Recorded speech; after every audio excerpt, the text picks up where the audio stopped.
Hello everyone, मैं हूँ साक्षी और आप देख रहे हैं ऑनलाइन हिंदी। तो आज के इस वीडियो में हम डिस्कस करने वाले हैं विश्व की भाषाओं का वर्गीकरण। आप जानते हैं कि विश्व की भाषाओं का जो वर्गीकरण किया गया है वो मुख्यतः दो आधारों पर किया जाता है, आकृति मूलक वर्गीकरण और पारिवारिक वर्गीकरण। आकृति मूलक वर्गीकरण के बारे में हम अलग वीडियो में डिस्कस करेंगे। अभी हम बात करेंगे पारिवारिक या ऐतिहासिक वर्गीकरणों के संदर्भ में, क्योंकि ये आपके एग्जाम का सबसे महत्वपूर्ण हिस्सा है। चाहे कोई भी आप एग्जाम दे रहे हो, एनटीए दे रहे हो, जीडीसी दे रहे हो, यूपीएचजीएससी दे रहे हो, किसी भी स्टेट का आप असिस्टेंट प्रोफेसर का एग्जाम दे रहे हैं या किसी भी स्टेट का आप पीएचडी एंट्रेंस दे रहे हैं, एमए का एंट्रेंस दे रहे हैं, सब में ही आपके काम आता है कि कौन सी भाषा किस भाषा परिवार से आई। ये बड़ा ही प्रचलित प्रश्न बनता है आपके एग्जाम्स के लिए, तो आज हम उसको ही हल करेंगे और इस उम्मीद के साथ कि आपको पूरी बात अच्छी तरह से समझ आ जाएगी इस वीडियो के अंत तक। एक और बात कि मैं ऐसा कोई भी दावा नहीं कर रही हूँ कि बस आप ये वीडियो बस एक बार देख लें और कभी नहीं भूलेंगे, कभी नहीं पढ़ना पड़ेगा दोबारा, ऐसा कुछ भी नहीं है। मुश्किल चीज़ है, आपको रिवाइज करना पड़ेगा, रिवीजन करके पढ़ना पड़ेगा। बस मैं ये कोशिश करूँ कि मैं आपको यहाँ पर समझा दूँ, चीज़ें समझ आ जाएंगी आपको, तो आसानी से आप उसको याद कर सकेंगे कभी भी किसी भी टाइम। हाँ, ये बात ज़रूर है कि अगली बार जब भी आप 1-2 मिनट 5 मिनट भी अगर आप इस टॉपिक पर दे देंगे तो फिर रिकॉल हो जाएगी और चीज़ें आपको भूलेंगे, एग्जाम में आप सही करके आएंगे सवाल। तो चलिए स्टार्ट करते हैं अपना वीडियो। पारिवारिक वर्गीकरण। भाषा विज्ञान में भाषाओं का जो पारिवारिक वर्गीकरण किया गया उसका आधार है इतिहास, यानी कि भाषाएं कैसे विकसित हुई, किस क्षेत्र में, किस देश में, कौन सी भाषा कब, किन भाषा किन जनजातियों द्वारा या किन एथनिक ग्रुप्स द्वारा कौन सी भाषा बोली जाती है। ये सारी चीज़ें हम कहाँ पर पढ़ते हैं? पारिवारिक वर्गीकरण के भीतर। पारिवारिक वर्गीकरण को समझने के लिए पूरे विश्व को 4 हिस्सों में बांटा जाता है। तो 4 भौगोलिक क्षेत्र हैं और उन 4 भौगोलिक क्षेत्रों में मुख्यतः 18, कुछ जगहों पर आपको ज़्यादा भी लिखा मिलेगा, लेकिन मुख्य रूप से हम 18 भाषा परिवार देखते हैं। जैसे कि भोलानाथ तिवारी अपनी किताब में लिखते हैं कि हमें 15-16 परिवार पढ़ने पड़ते हैं। कुछ एक किताबों में 20 भी दे रहा है, तो वो संख्या इतनी महत्वपूर्ण नहीं है कि 18 है कि 20 है कि 16 है। 4 हैं वो ज़्यादा महत्वपूर्ण है, और कुछ भाषा परिवार है उनसे आने वाली भाषाओं के नाम वो आपके लिए काम का आपके बनेगा। ठीक है, तो देखते हैं 4 भौगोलिक क्षेत्र 18 भाषा परिवार कौन कौन से हैं। ये पांडे एंड पांडे का पेज है, जो हम सरस्वती पांडे गोविंद पांडे पढ़ते हैं उनकी किताब का पेज है ये। तो उसी किताब में बताया गया है। ये फिलहाल मैं आपको एक बार में बड़ा अच्छे से एक लिस्ट दी गई है, तो उसे हमें समझने में आसानी होती है, इसलिए यहाँ पर मैंने उस किताब के पेज का सहारा लिया है। तो 4 भाषा परिवार कौन कौन से हैं हमारे सामने? एक मिनट बस कलम ले लो। 4 भाषा परिवार है हमारे सामने: यूरेशिया, यूरोप और एशिया, मतलब कि अफ्रीका भूखंड, प्रशांत महासागरीय क्षेत्र और अमेरिका भूखंड। इधर देखने के पहले हम एक बार अपने विश्व के मानचित्र पर देख लेते हैं, क्योंकि हम इमेजेस से जब चीज़ों को समझते हैं तो हमें जल्दी समझ आती है और आसान लगती है। ठीक है, तो ये क्या क्या है देखिए। सबसे पहले क्या लिखा हुआ था? यूरेशिया लिखा हुआ है ना।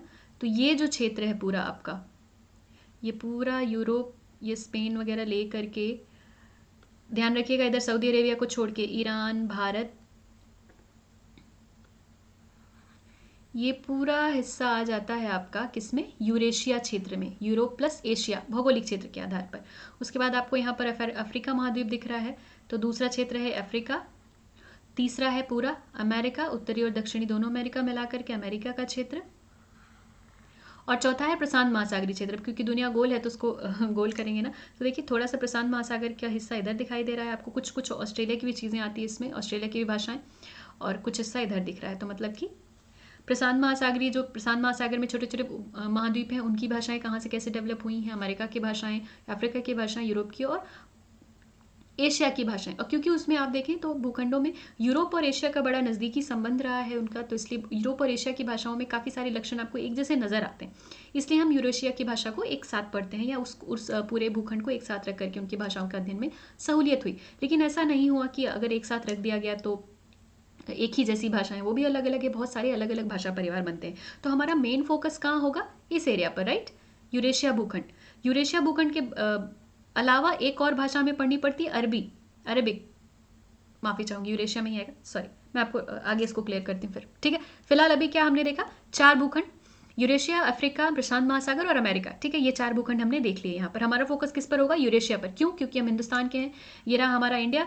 और जब इंडिया हमारा यूरेशिया में आएगा, हमारी हिंदी या हमारे भारत की बाकी भाषाएं यूरेशिया में आएंगी, तो हमें इसी भूखंड के भाषा क्षेत्रों को ज़्यादा पढ़ना होगा, क्योंकि हमारी जो भाषा डेवलप हुई है वो अपने आसपास की भाषाओं से प्रभाव तो ग्रहण करती ही है। दुनिया भर की भाषाओं का यही तरीका रहा है उनके विकसित होने का। तो इसलिए हम, क्योंकि हिंदुस्तानी हैं, तो हम यूरेशिया को पढ़ेंगे, क्योंकि हम यूरेशियाई भूखंड में रहते हैं। ठीक है, आगे चलेंगे। ये रहा आपके सामने यूरेशिया का चित्र। पूरा तो नहीं, लेकिन मैंने फिर भी थोड़ा सा रखने की कोशिश की। इधर थोड़ा सा अफ्रीका भी आ गया। ये क्यों रखा है चित्र, मैंने अभी आपको समझा देती हूँ।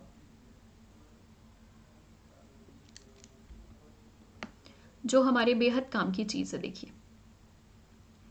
ये हिंदुस्तान आपको दिखाई दे रहा है। यहाँ पर आप जानते हैं कि ये महाराष्ट्र, तो महाराष्ट्र के नीचे भारतीय आर्य भाषाएं नहीं जाती। महाराष्ट्र के नीचे क्या जाता है? द्रविड़ जाता है। ठीक है, तो जब हम भारतीय आर्य भाषाएं पढ़ने जाते हैं, यूरेशिया में भी जब भारतीय आर्य भाषाएं पढ़ने जाते हैं, तो देखिए ये ऊपर आर्य भाषाएं बोली जाती हैं, है ना। तो हम सबसे ज़्यादा कंफ्यूज होते हैं किसमें? अरबी, फारसी, ईरानी, उर्दू में। मैप में आपको दिखाई दे रहा होगा, देखिए ये क्या लिखा हुआ है? सऊदी अरेबिया ना, ये अरबी भाषा का क्षेत्र है। ध्यान रखें कि ये अरबी भाषा का क्षेत्र है और यहाँ ये भारोपी का नहीं है। ठीक है, ये अरबी भाषा आती है सामी हामी से। और एक चीज़ देखें, सुबह ही मैंने आपको एक वीडियो में पढ़ाया था ना कि जो भारतीय आर्य भाषाएं हैं उनमें भारतीय दरद और ईरानी है। तो ये रहा ईरान, तो अरबी के बाद ईरानी शुरू होता है। ठीक है, तो ईरान, दरद जो हम बोलते हैं, दरद आप जानते हैं कि दरद भारत के कुछ पहाड़ी हिस्सों और पाकिस्तान में बोली जाती है। तो ईरानी, दरद और हमारा क्या आ जाएगा फिर? भारतीय आर्य भाषाएं। इस क्रम में चलती है ना। इधर से क्या है ये?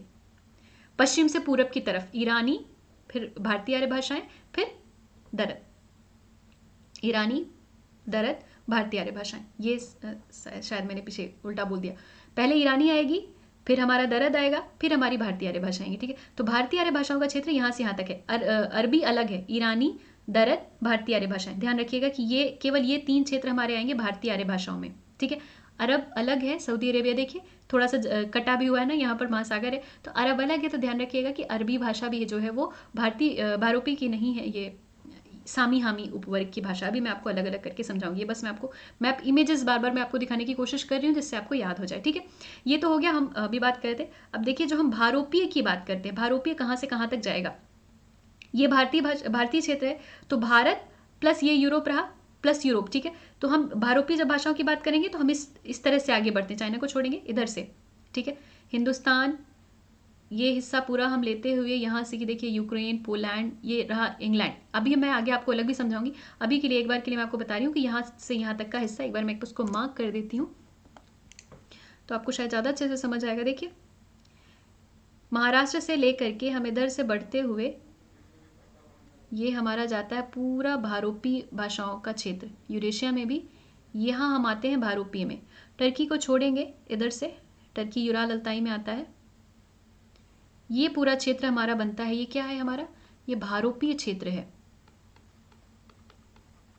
ठीक है, यूरोप की कुछ भाषाएं और हिंदुस्तान, ये एशिया की कुछ भाषाएं, जिसमें भी ये भारोपीय है।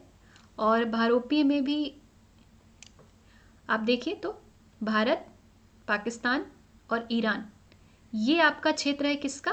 आर्य भाषा क्षेत्र है। ये पूरा भारोपीय है और ये आपका है आर्य भाषा क्षेत्र। ठीक है, ईरान, पाकिस्तान और हिंदुस्तान, ये आपका है आर्य भाषा क्षेत्र। और अब आप देखिए, पूरा आर्य भाषा है तो भारतीय, तो हम सिर्फ भारतीय आर्य तो जो हिंदुस्तान की सीमा के अंदर रह रहे होंगे उन्हीं को कहेंगे ना। तो यहाँ तक की जो हमारी भाषाएं हैं वो भारतीय आर्य में आएंगी। ठीक है, यहाँ तक हम भारतीय आर्य हैं, ईरान तक हम आर्य हैं और पूरा यूरोप तक हम भारोपीय हैं। ठीक है, हिंदुस्तान की सीमा तक हम भारतीय आ रहे हैं, हिंदुस्तान की सीमा से बाहर हम आगे बढ़ते जाएंगे यूरोप की तरफ, तो ईरान तक हम भारतीय हम आ रहे हैं। और जब हम पूरा यूरोप कवर करेंगे तो हम क्या हैं? भारोपीय हैं। ठीक है, भारत की सीमा तक हम क्या हैं? भारतीय आर्य हैं। भारत की सीमा से हम बाहर निकले, ईरान तक हम क्या हैं?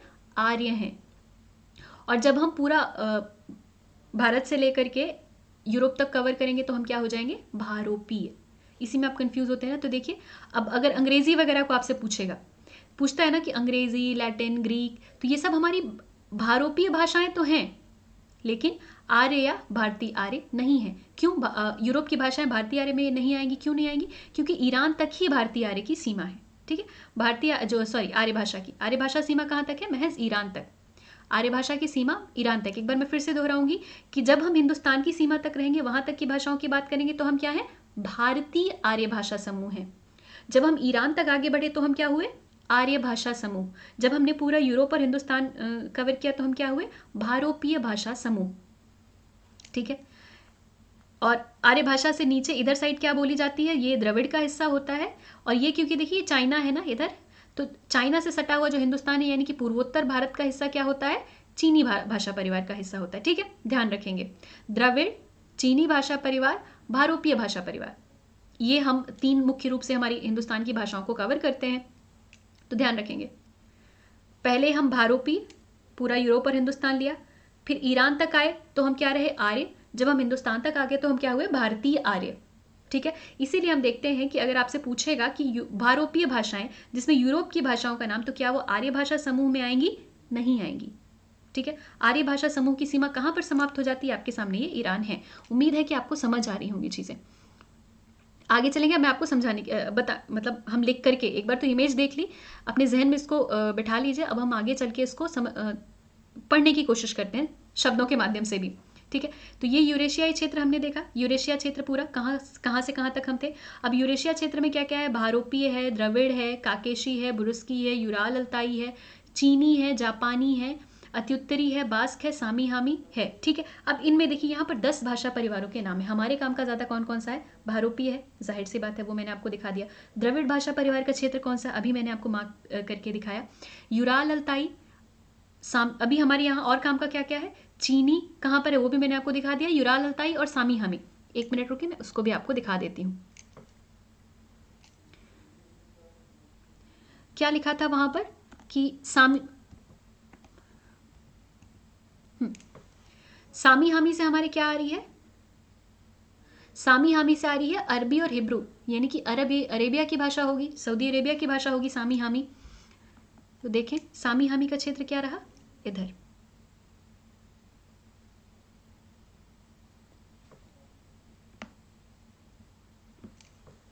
सामी हामी भारोपीय से अलग। ये किसका से क्षेत्र है? देखिए सामी हामी सऊदी अरेबिया।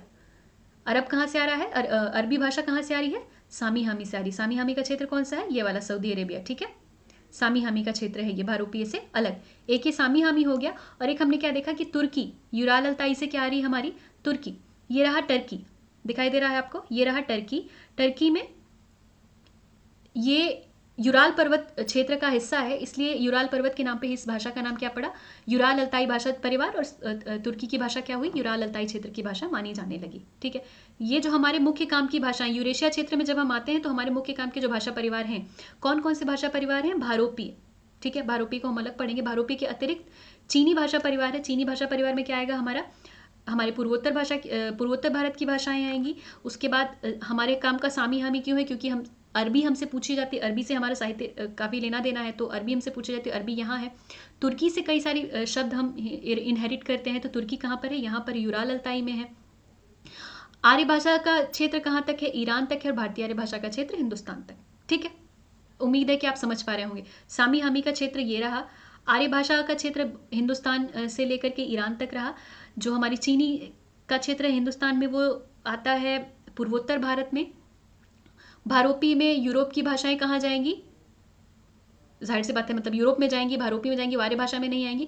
तो ज़्यादातर भारोपी में आती है, लेकिन यूरोप की कौन सी ऐसी भाषा है जो भारोपी क्षेत्र में नहीं आती? एक चीज़ और बहुत ज़्यादा पूछी जाती है ना, यूरोप की कई सारी भाषाओं का नाम लिख करके पूछेगा आपको कि भारोपी की कौन सी नहीं है? अंग्रेजी, स्पेनिश, फ्रेंच, तो सभी हैं। भारोपीय में यूरोप की भाषाओं में तुर्की भारोपी क्षेत्र की नहीं है। तुर्की कहाँ की है? यूराल अल्ताई क्षेत्र की। ये रहा यूराल अल्ताई का क्षेत्र। तो तुर्की यूराल अल्ताई की है, तुर्की भारोपी के हिस्से में नहीं आती। देखेंगे एक बार इसको भी। देखिए अभी हम भारोपी पर नहीं जा रहे हैं, क्योंकि भारोपी तो हमें अच्छे से पढ़ना होगा। भारोपी के अलावा यूरेशियाई क्षेत्र के जो बाकी भाषा परिवार है, उसमें कौन कौन सी भाषाएं महत्वपूर्ण है जो हमें याद करनी चाहिए? तो सामी हामी से क्या आएगा? अरबी और हिब्रू। चीनी से क्या आएगा? मैते, ये बोली जाती है मणिपुरी में।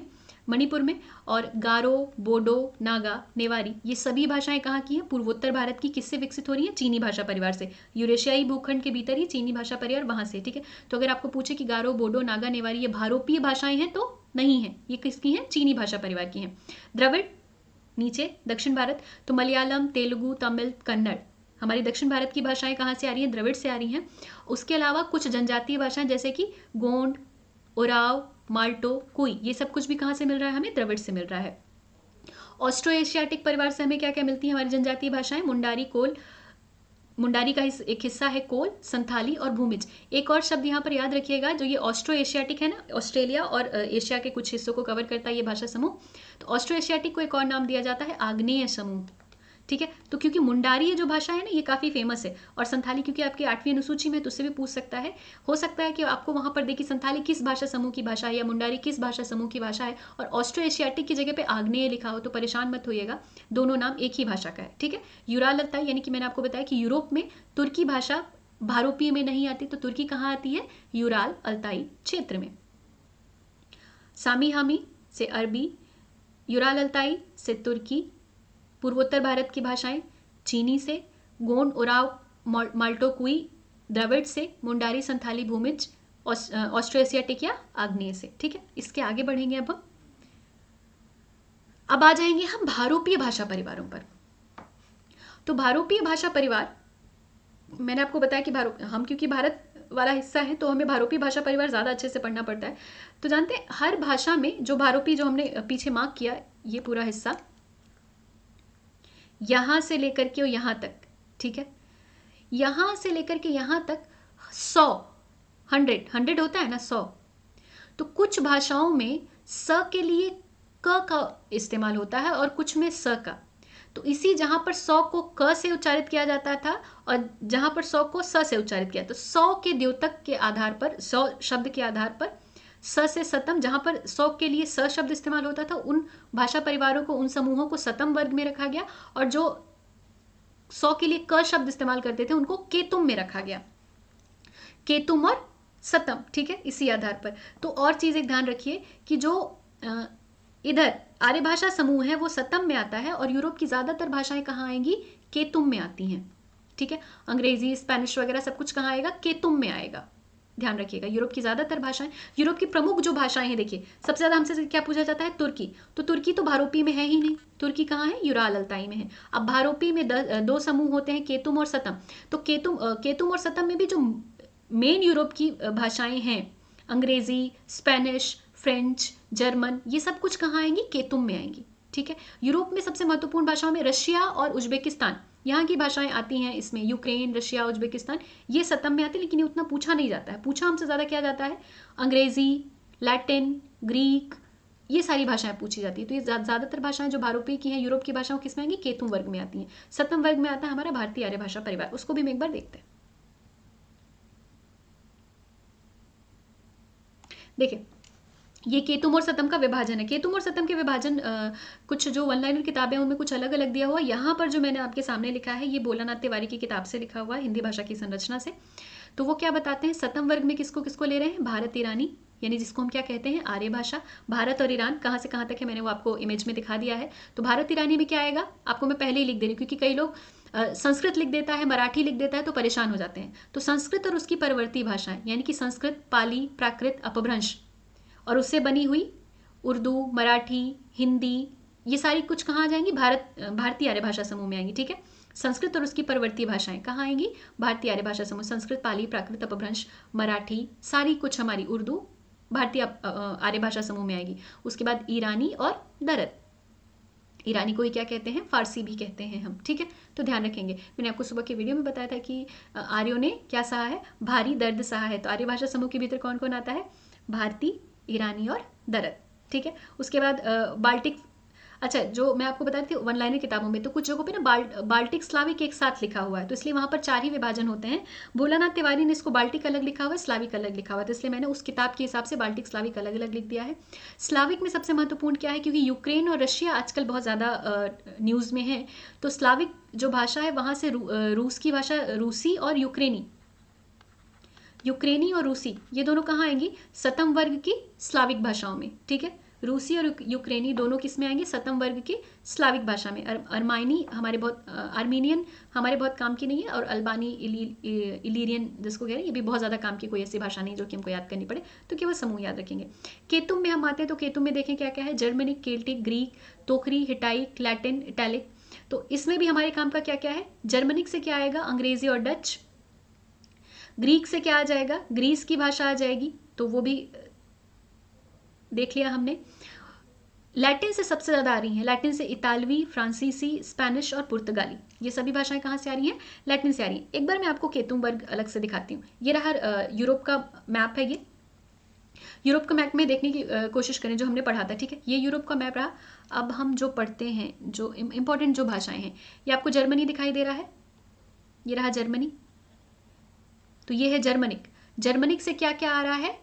पोलैंड की भाषा डच है ना, तो जर्मनी की इधर है पोलैंड, तो डच, और जर्मनी के ऊपर है ये रहा इंग्लैंड, यूनाइटेड किंगडम, यहाँ की भाषा क्या है? अंग्रेजी। तो अंग्रेजी, जर्मनिक, जर्मनिक से क्या क्या आ रहे हैं? पोलैंड और जर्मनी की खुद की भाषा और अंग्रेजी, ठीक है? ये पूरा क्या हो गया? जर्मनिक से आ रहा है। उसके बाद देखिए हमारा ग्रीक,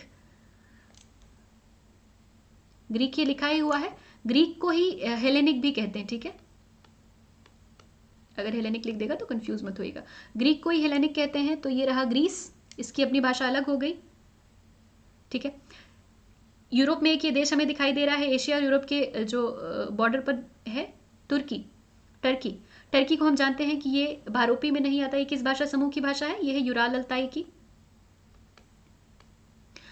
तो तुर्की अलग निकल गया, ग्रीस की अपनी है, ठीक है? जर्मनी के अगल बगल वाले दोनों जर्मनिक से आ रहे हैं, यूनाइटेड किंगडम भी और पोलैंड भी। डच और अंग्रेजी दोनों किससे आ रहे हैं? जर्मनिक से। उसके बाद देखिए ये रहा इटली, है ना, इटली। तो इसी भाषा समूह को लैटिन या इटैलिक भी कहते हैं, ठीक है? इटली को ही लैटिन या इटैलिक भी कहते हैं। लैटिन मतलब होता है दक्षिण, तो लैटिन या इटैलिक कहते हैं। इस लैटिन या इटैलिक से खुद इटली की भाषा, ये रहा इसके साथ लगा हुआ है फ्रांस, तो फ्रांस की भाषा, इसके साथ लगा हुआ है ये स्पेन, तो स्पेन की भाषा, और ये छोटा सा पुर्तगाल, तो पुर्तगाल की भाषा। ये सब कुछ किससे आ जा रहे हैं? इटैलिक से आ रहे हैं, ठीक है? जर्मनिक से यूनाइटेड किंगडम की अंग्रेजी और पोलैंड की डच, इटैलिक से फ्रांस, फ्रेंच, स्पेनिश, पुर्तगीज। ग्रीस की अपनी अलग है भारोपीय का ही, लेकिन मतलब ग्रीक एक अलग समूह है। टर्की तो भारोपीय का है ही नहीं, टर्की कहाँ का है? यूराल अल्ताई का। ये मैंने आपको यूरोप की प्रमुख भाषाएं दिखाई। रशिया कहाँ से आएगा? सतम से आ रहा है ना, सतम वर्ग में स्लाविक से। रशिया की भाषा कहाँ से आएगी? स्लाविक ना, सतम का स्लाविक। उम्मीद है कि आपको समझ आ रहा होगा। यूरोप अब यहाँ पर देखने की जरूरत क्या क्या है कि यूरोप की प्रमुख भाषाएं जो हम पढ़ रहे हैं, सभी भाषाएं हमें प्रमुख भाषाएं कहाँ से मिल रही हैं? भारोपीय से मिल रही हैं, सिवाय टर्की की। टर्की कहाँ का है? यूराल अल्ताई का है, जो आपको कंफ्यूज करने की चीज़ है। टर्की भारोपीय भाषा समूह की भाषा नहीं है। टर्की कहाँ से आएगी? यूराल अल्ताई से आती है। बाकी सभी भारोपीय भाषा समूह की भाषा है, लेकिन आर्य या भारतीय आर्य नहीं है। आर्य की सीमा क्योंकि हमारे ईरान तक ही खत्म हो जाती थी, ठीक है? आगे चलेंगे। उसके बाद जो सबसे ज़्यादा कंफ्यूज होते हैं, आप कहाँ पर कंफ्यूज होते हैं? अरबी, फारसी और उर्दू में बच्चे कंफ्यूज होते हैं कि अरबी कहाँ से आई है, फारसी कहाँ से आई है, उर्दू कहाँ से आई है। तो ये रहा अरबी, फारसी और उर्दू का क्षेत्र, ठीक है? ये सऊदी अरेबिया, सामी हामी, तो ये क्या बोलता है? ये बोलता है अरबी, ठीक है? ये रहा ईरान, तो ये क्या बोलता है? ईरानी। ये रहा पाकिस्तान, ये बोलता है ईरानी, ये बोलता है दरद। और ये रहा यहाँ तक, महाराष्ट्र तक हम क्या बोलते हैं? भारतीय आर्य, ठीक है? और क्योंकि इसके इधर पश्चिमी हिंदी का हिस्सा सौरसेनी, सौरसेनी से क्या निकलती है? उर्दू। तो ध्यान रखेंगे अरबी, फारसी, उर्दू, इन तीनों में बच्चे कंफ्यूज होते हैं, स्टूडेंट्स कंफ्यूज होते हैं अरबी, फारसी, उर्दू में। तो फारसी और उर्दू, फारसी क्या है? आर्य भाषा है। उर्दू क्या है? भारतीय आर्य भाषा है, ठीक है? हम जब फारसी, देखिए सऊदी अरेबिया हमसे सबसे दूर है, तो सऊदी अरेबिया आर्य भाषा समूह की भाषा नहीं है। ईरान फारसी आर्य भाषा समूह की भाषा है। हमारे सबसे नजदीक कौन है? उर्दू, हमारे देश में बोली जाती है। तो तीनों में जो हमारे देश में बोली जाती है वो क्या आ जाएगी? भारतीय आर्य भाषा में आ जाएगी, ठीक है? तो भारतीय आर्य भाषा समूह में ईरानी और उर्दू आते हैं, भारतीय आर्य भाषा समूह में केवल उर्दू, ठीक है? अरबी, सामी हामी, फारसी आर्य भाषा समूह, और ईरानी, अरे सॉरी, उर्दू भारतीय आर्य भाषा समूह, ठीक है?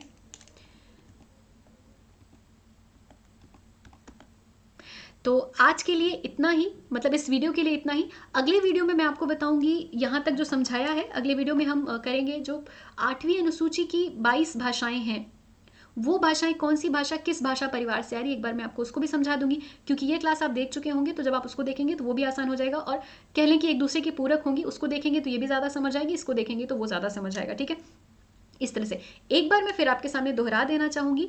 हम क्या क्या देखते हैं, सबसे पहले हम कहाँ आते हैं, यूरेशिया क्षेत्र में, बड़ा यूरेशिया के भीतर क्या आएगा हमारा, भारोपीय आएगा, भारोपीय के भीतर क्या आएगा, आर्य आएगा, आर्य के भीतर क्या आएगा, भारतीय आर्य आएगा। ठीक है, यूरेशिया क्षेत्र में हमारे काम का क्या क्या है, भारोपीय तो है ही है, सामी हामी हमारे काम का है। सामी हामी हमारे काम का क्यों है, क्योंकि सामी हामी से हमें मिलती है अरबी।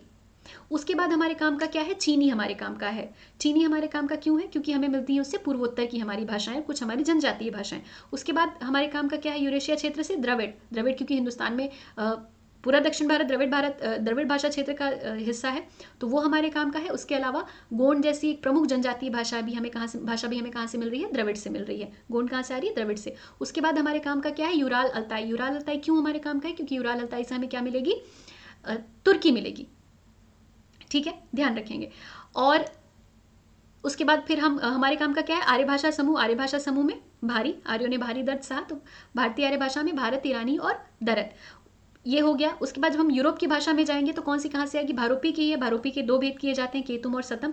सतम में हम क्या देखते हैं, भारतीय आर्य भाषा समूह देखते हैं सतम में, और केतुम में हम क्या देखते हैं, ज़्यादातर यूरोप की भाषाएं हैं। तो उसमें भी जर्मनिक से क्या क्या आ जाएगा, जर्मनिक हमने देखा था, जर्मनी की एक तरफ है पोलैंड, तो यानी कि डच, और एक तरफ है क्या, इंग्लैंड। तो डच और अंग्रेजी कहाँ से आ जाएंगी, जर्मनिक से आ जाएंगी। उसके बाद फिर हमने क्या देखा था, इटैलिक या लैटिन। तो इटैलिक या लैटिन से हम क्या क्या देखेंगे, इटैलिक या लैटिन से जाएगा हमारा फ्रेंच, स्पेनिश और पुर्तगीज, वो सब कुछ इटैलिक या लैटिन से आएगा। इमेज याद करने की कोशिश करिए। ठीक है, उसके बाद फिर क्या, ग्रीस का अलग ही था, है ना, अलग था। तो यूरोप की भाषाओं में सबसे पहले अंग्रेजी कहाँ से आ जाएगी, अंग्रेजी, डच और जर्मनिक एक समूह में आएंगे। लगा लेती हूँ पेज, हाँ ठीक है। अंग्रेजी, डच, जर्मनिक से आ जाएंगे, इटैलिक से फ्रेंच, स्पेनिश, पुर्तगीज आ जाएंगे, ग्रीस या हेलेनिक या ग्रीक आ जाएगा, यूराल अल्ताई से आ जाएगा टर्की, स्लाविक से आ जाएगा रशियन या यूक्रेनियन। ये दोनों किससे आएंगे, स्लाविक से आएंगे। ठीक है, उम्मीद है वीडियो आपके काम का होगा, आपको पसंद भी आया होगा। तो बने रहे हमारे साथ, देखते रहे ऑनलाइन हिंदी। अगले वीडियो में हम करेंगे प्रमुख जो हमारी 8वीं अनुसूची की 2200 भाषाएं हैं उनके बारे में, कि किस भाषा परिवार से कौन सी भाषा आ रही है। बहुत बहुत शुक्रिया।